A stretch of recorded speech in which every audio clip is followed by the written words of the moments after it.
Assalamualaikum warahmatullahi wabarakatuh.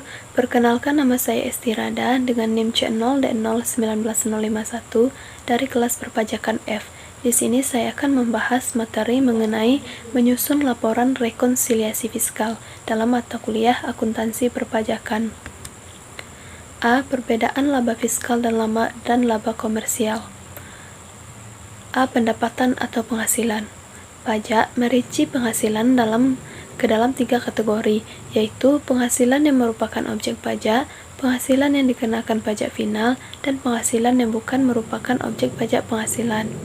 Atas perbedaan tersebut, maka terjadilah perbedaan laba dalam akuntansi komersial dan akuntansi fiskal, di mana pada akuntansi fiskal terdapat penghasilan yang bukan merupakan objek pajak, yang artinya penghasilan tersebut tidak menyebabkan kenaikan laba fiskal. B. Beban atau biaya.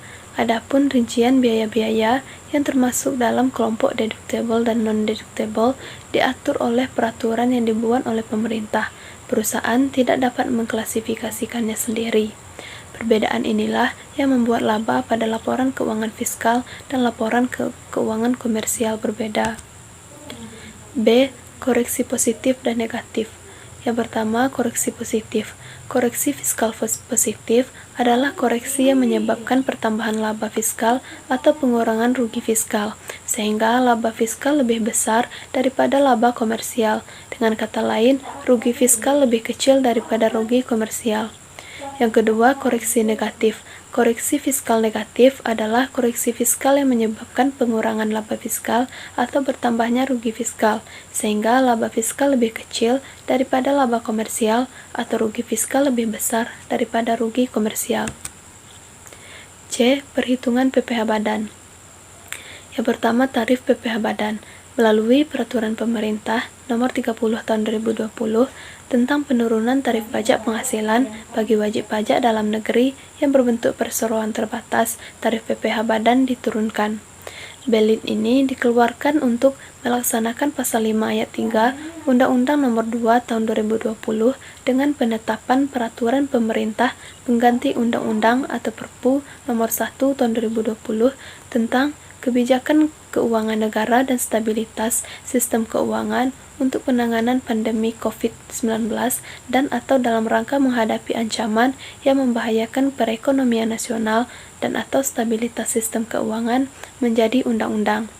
Sama ini, tarif PPh badan normal adalah 25% dari penghasilan kena pajak.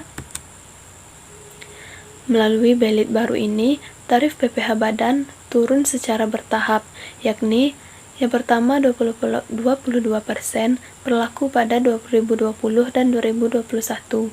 20% mulai berlaku pada 2022.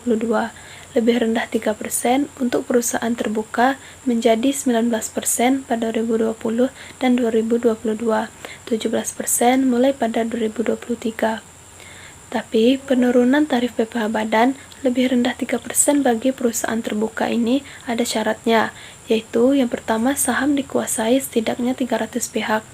Yang kedua, setiap pihak di dalam perseroan terbuka atau PT hanya diizinkan menguasai saham di bawah 5% dari keseluruhan saham yang diperdagangkan dan disetor penuh. Yang ketiga, saham yang diperdagangkan dan disetor pada bursa efek wajib dipenuhi dalam kurun waktu paling sedikit 183 hari kalender selama jangka waktu 1 tahun pajak. Yang terakhir, membuat laporan kepada Direktorat Jenderal Pajak. Baiklah, terima kasih. Mungkin hanya itu saja yang dapat saya sampaikan. Terima kasih atas perhatiannya. Mohon maaf jika terdapat banyak kesalahan. Saya akhiri dengan wassalamualaikum warahmatullahi wabarakatuh.